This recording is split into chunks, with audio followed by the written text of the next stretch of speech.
Hey guys, mtgnoob here, and I decided to switch things up a little bit. Today I'm going to be playing a Prime Speaker Zagana Bant deck. This list I just took off of the web.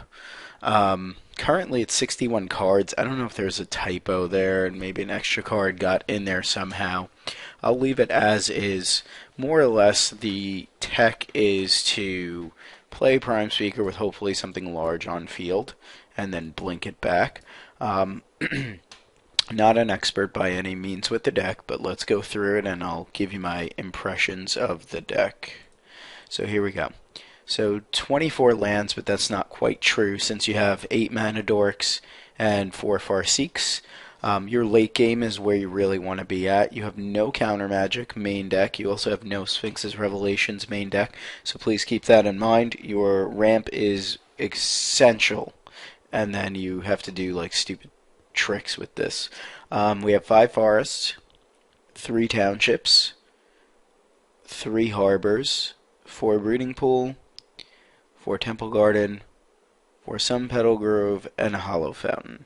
So 24 land seems fine. You are playing a lot of stuff in the late game, but like I said, you're ramping pretty early on. For your other creatures, the ones that I'm really weary about are these 3 Strangleroot Geists.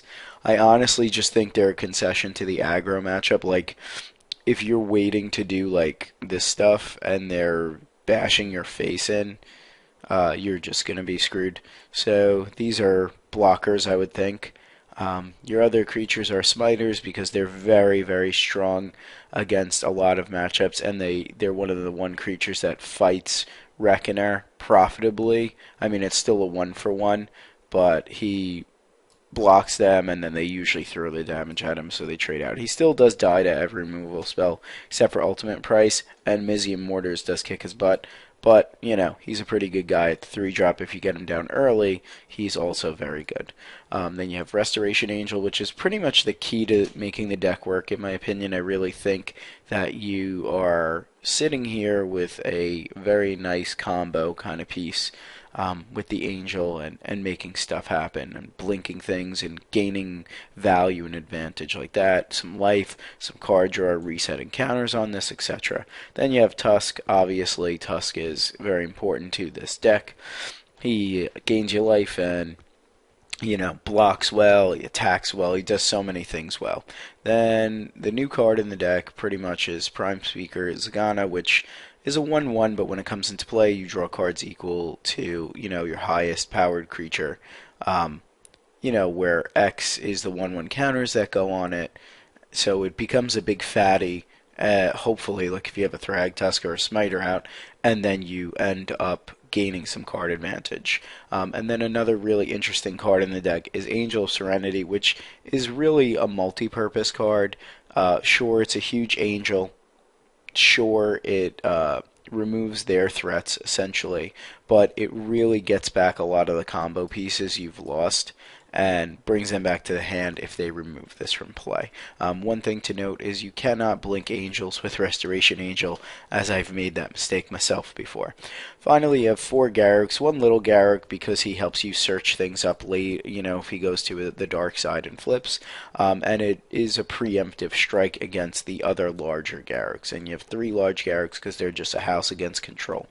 Finally, just a quick note on Township as your land. It really is nice to have a mana sink when you're have some dudes out and you have all these crappy little pilgrims and arbor elves, and you're making them a 2/2s and 3/3s. It really is very nice and helpful.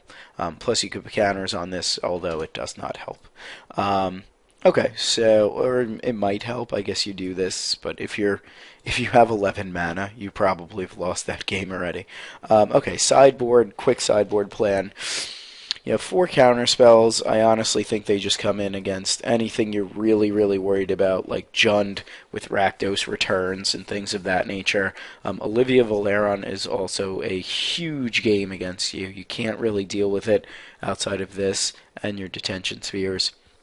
Um, which main orbs are for anything that targets you? I would think these come in against control, obviously. Which main orbs are anything that targets you? Esper control, so they can't really take you out with their drown yards.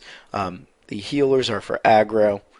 The detention spheres are for planeswalkers and any problematic creatures like Olivia's, and rest in peace is for the graveyard decks. Okay, I would think you'd bring this in against the blue-white-red deck. Okay, so we're going to rock the 61 cards, see how it is. The cards that I'm most weary about are the counters in the board, and the Geist in the main. So let's see if, we can play this and win some matches, hopefully, and do well, and then we'll see what's up. Thanks for watching. Please check out the mtgnoob.com, and make sure you stay around for some matches. Thanks, guys.